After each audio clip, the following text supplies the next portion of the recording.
Hi, I'm Arden Kaywin, and today's episode of the Pro Singer Success Collective is all about how to nail it when it counts. Stay tuned.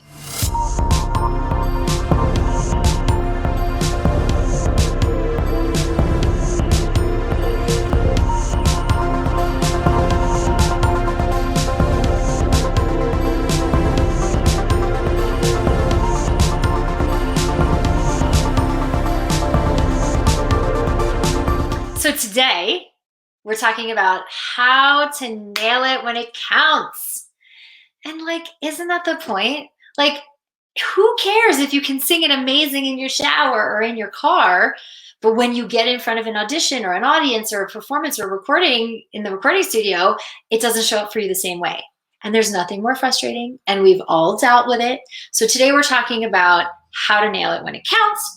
And, sometimes I hear you guys telling me about how much you practice and you're doing so much to get exactly the sound that you want. But then when you do go to audition or perform and when it counts and people are listening, it's never as good or it's worse and you bomb. And it's not like you don't practice. It's not like you're not spending all of this effort and time and energy to improve. You are. And it's not about your talent. It's just in the moment. When the pressure is on, the sound doesn't show up in the same way. And so that's what we're going to talk about today. Because in my experience, it's so frustrating, and that frustration in the moment makes it worse. Because it's you can do it, but when it's not showing up and then we get into forcing and proving it, it makes it even worse. And so in my experience, there's usually the reason why points back to one specific thing, and that's perfectionism. The P word, perfectionism. This idea that it has to be perfect, and I have to be perfect when it counts, or else fill in the blank, or else I'm not going to get the part. I'm going to fail at this thing that I love. I'm going to be at my crappy day job for the rest of my life. I'm going to embarrass myself, whatever it is. You fill in the blank for what the stinking thinking is telling you, but it's that idea that if it's not perfect, I'm going to fail. A singer was venting to me recently about all the pressure of having to sing perfectly and how it was just killing her. And she was feeling like she was getting in her own way, and that she was showing up to her performances and auditions and just bombing, choking. And it was causing her to then go to fewer and fewer auditions and not put herself out there for as much that she could perform in these opportunities. And she was so frustrated and she couldn't figure out what was going on. And you want to know what the worst part is? The worst part is that, well, first of all, it's probably been going on like that for years. And now it's affecting her sound, and it's affecting her connection to the audience. And worst part, it's affecting her joy. It's causing her to lose her joy for singing in the first place. And so without that, we're not going to be compelled to practice. We're not going to be compelled to do all these things, because if it sucks and if we're not enjoying it, then we're not going to want to do it. And she wrote me, and I'll read you what she said. She said, "There's this internal and external pressure of perfectionism and flawlessness that is really sucking the joy out of singing for me." And I felt for her, because I know that a lot of you have spoken to me about this. And so many people have this going on. I had it when I was earlier on in my career. I started off, many of you know, as a classical singer in the opera world. And I was trained classically. And I finished my undergraduate degree from a classical conservatory and went on right away to do my master's degree from another prestigious classical conservatory. And immediately from there, I launched out into my professional career. And the opera world, even more than even these other, avenues that we perform, be it recording artists or Broadway singers, the opera world is so heavily laden with perfectionism. And it was all about being perfect, about the perfect tone, the perfect sound, getting the perfect diction right, because we're singing in all these other languages, the perfect, making sure that everything in the score is perfect, that the rest is in the right place and the dotted quarter note is in the right place. And, the conductors and the directors and the pianists and the coach accompanists are all there. It felt like, to me, to make sure that I was perfect. And if there was a tiny note out of place, if there was a tiny vibrato out of place, then the entire show would fall apart. That's the way we made it feel. And I got burnt out. It really burnt me out because I was chasing this thing that is unattainable, which is perfection. And it caused me to lose the joy for it pretty quickly. And so then I thought, you know what? I'm going to switch gears, and I'm going to go into commercial music, and I'm going to go and make records and write music and record and tour and do that kind of thing. And I thought that doing a 180 into that would help. But what I learned is that wherever you go, you take yourself with you. And all that ingrained perfectionism that I had drilled into myself, because I had convinced myself that in being perfect, you'd like me. That in being perfect, the audience would like me. And being perfect, I would not fail. And that was way too much pressure. But I had internalized that. And so I took it into my singing, even in the commercial music world. And, what I learned is, first of all, perfectionism, it's not even a rung on the ladder. It's no man's land. It's not going to help you get where you want to go, because it's not even a rung, because it's impossible to attain, right? And so what I learned is, over the years, it's just not even just in my own journey, but in working with all the singers that I've worked with over the years, is that the difference between those who succeed and those who continue to struggle and stay stuck, those who succeed have figured out how to let go, truly. And a huge part of that is letting go of perfectionism and letting go of the story that we've been telling ourselves, that if we're perfect, we'll succeed. Because the perfectionism is it's too much pressure, and it causes us to take actions that are not aligned, and to make the sounds that are not the sounds that then really connect with the audience. All that pressure. Because, you've heard me say this many times. Your body can't do what your brain is sabotaging. Just can't. And when the brain is attached to perfectionism, what happens in the body? Well, if I have to be perfect and I don't feel like I'm perfect, I am going to manipulate, control, push, force myself. Because if the only way for me to succeed is to be perfect, then I have to control that to happen, or else I will fail. Because that is the story that I've been attaching to and telling myself.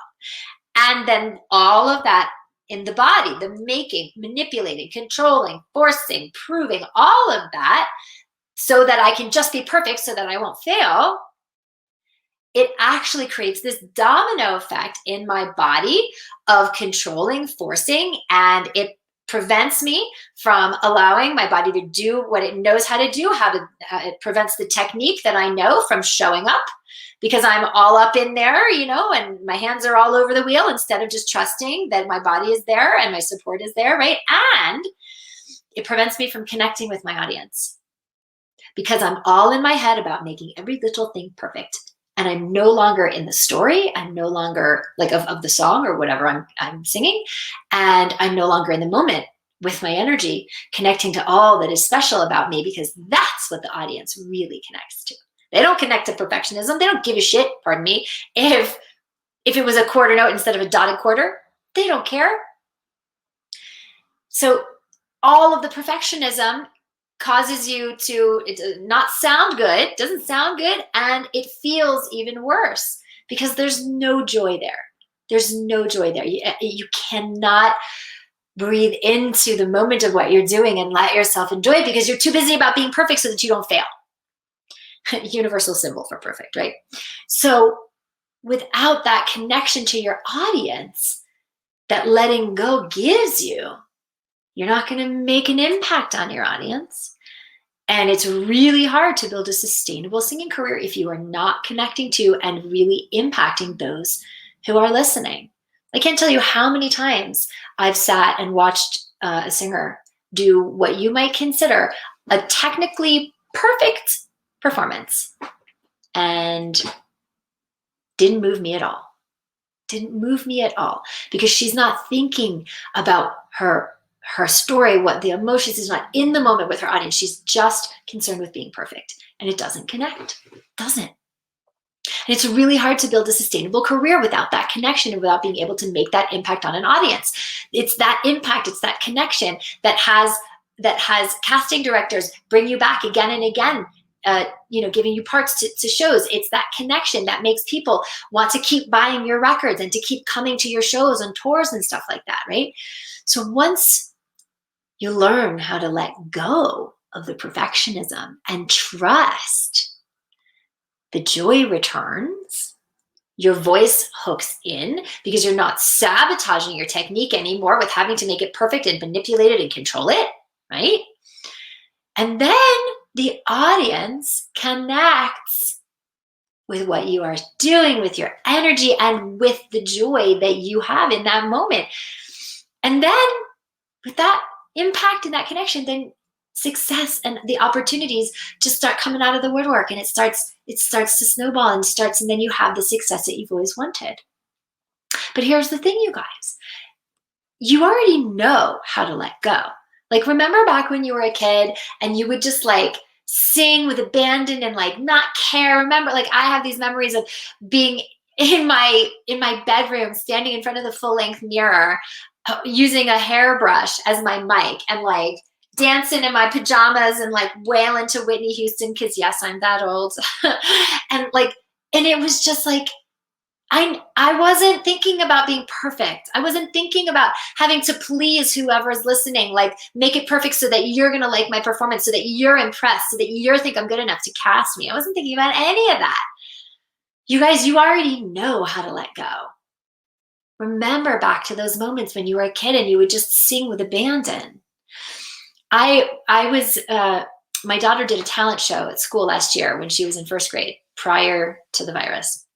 And like, you would think like elementary talent show, like this is gonna be interesting. 6-year-olds on stage, like what are they gonna do? And like the coolest takeaway that I had from this elementary school talent show was that the kids brought us as the audience so much joy and so much fun. Why?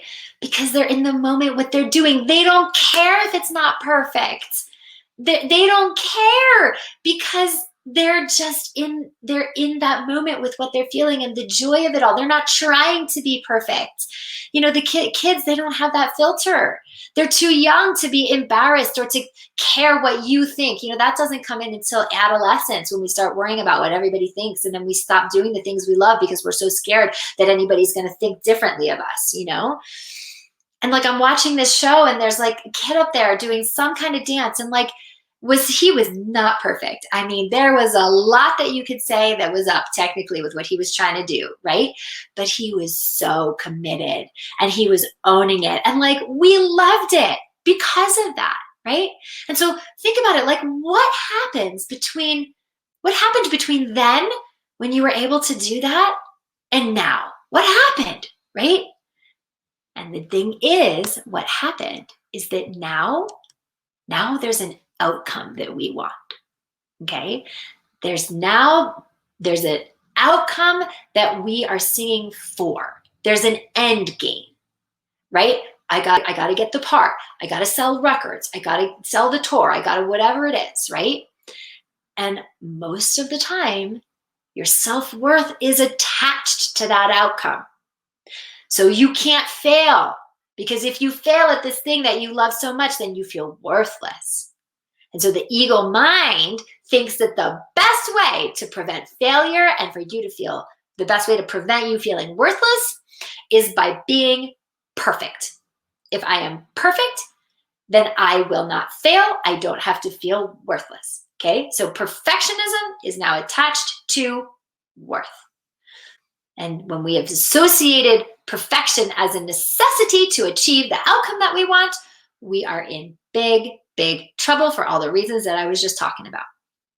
And the problem with that is that we've lost our attachment to the present moment in that way. We're so focused on the future and the fear of failure, right? We're so future tripping on this outcome that we have to have. And if we don't have it, it's going to be, we're going to feel worthless. When we're so focused on that, then it takes us out of the moment. And so when you think about the kids at my daughter's talent show, right? They're able to let go. They're able to perform freely and not give a shit and access all that joy because they're not future tripping.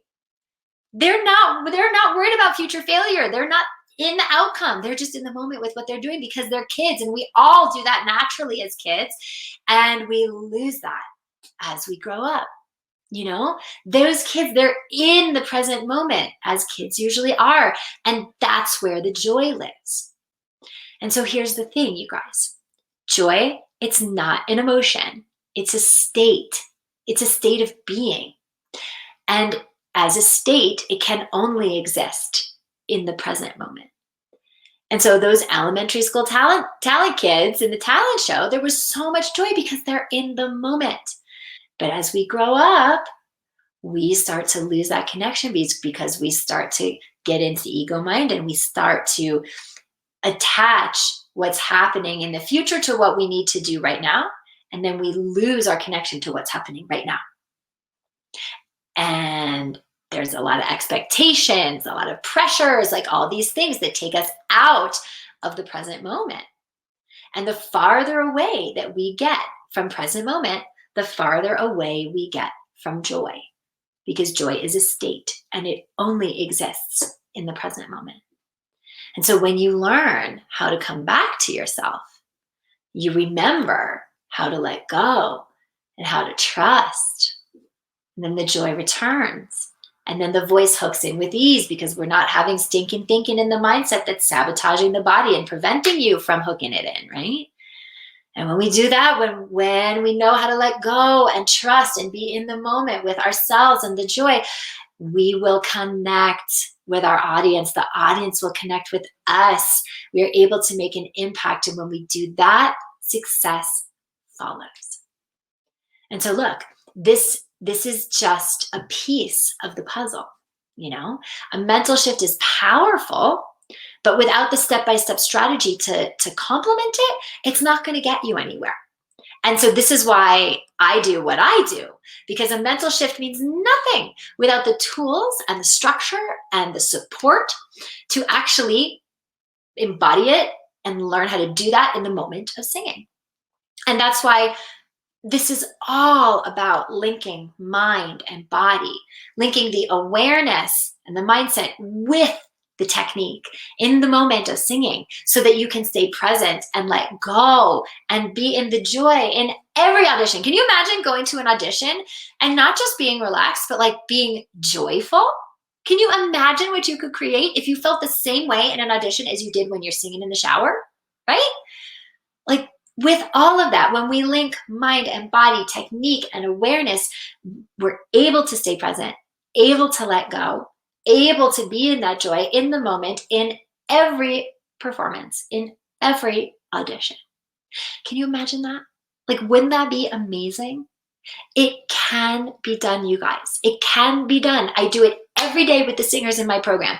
The first module in my program is all about present moment awareness, present moment awareness in your body and the sensations that you're feeling in your mind. We do that first because that is the main stepping stone from which everything else grows. And so I'm telling you this because it can be done. Linking these things, linking mind and body, awareness and technique. I do it every day with the singers in my program. And there's just no need to continue to be sidelined by by the perfectionism that paralyzes you, and it creates nerves, and it blocks you from connecting to your audience in a way that really impacts the viability of your career. And I only say this because I care, but so many of you are not the highest and best version of yourselves as a singer right now. You have not been living your best life because of it. You're at day jobs that you hate. You're constantly chasing this passion and constantly coming up short, which makes you start questioning your talent. A lot of you have suffered depression, self-loathing, because you know you have this talent, you know you have this gift, you were meant to share this and you're not doing it. And all of the ways that that affect your sense of self, your sense of worth, mental health, all of this is related, okay? That's not your best life. You know it, and I know it. And we're just going to call it tight. You don't have to make yourself bad because of it. We can just see what is. And so if you're ready to get on the other side of that, to train in a program that addresses the real issues, you can do mi, me, ma, mo, moo, do, re, mi, fa, so all day long in vocalises. And without addressing these issues, you will stay right where you are, because these are the issues that take good singers and make them great. So if you are ready to get to the other side of all of the stuff that has been sabotaging your best singing and your best self and your best life and your best career, you're ready to do that in a program that addresses the real problem, that addresses both technique and mindset in the moment of singing, then please do not spend another moment in the frustration that you are in. I invite you to book a call with me. This call is totally free. I'm here to support you, and we're going to get some clarity. And what we're going to do is we're going to get on the phone for about 45 minutes, maybe an hour, depends. Get some clarity on what's going on in the singing, on the things that have been stopping you in the mindset, the things that have been keeping you playing small, sitting on the bench, not getting the sound you want, or the life that you could have from it. And we're going to lay out a battle plan that's going to allow you to finally overcome this pressure, this perfectionism that has been killing your singing and your career, and more importantly, killing your insides.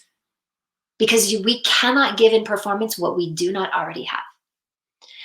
So we're going to get on the phone and we're going to talk and we're going to see what's going on and start to lay out a plan to help you bust through these blocks so that you can consistently not just nail the auditions and the performances and the recordings, but feel good.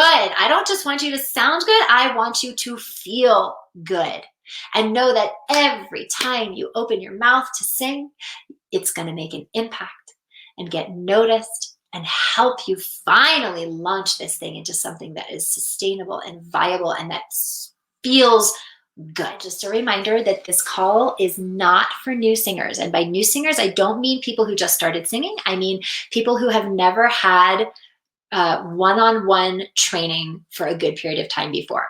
So if you're experiencing a lot of issues like, the holding and the tension and the control and all that stuff, but you haven't had the benefit of one-on-one weekly lessons with a teacher before, go do that first. This call is not for you at this time. It's premature. Go do that first, because a lot of the inconsistency and frustration that you likely feel in your singing is because you just don't have some really basic tools that most teachers can give you. And when you have that, you'll feel a lot better. Now, if you have had a lot of training, you've had tons of training, at least a year of one-on-one training, and you're out there hustling and performing and recording and putting yourself out there, and you are just not seeing the results of all of the training and the effort that you're putting in the form of the thriving career that you want, that's who this call is for. Let's see if training in this way is right for you. It may not be, and that's okay too.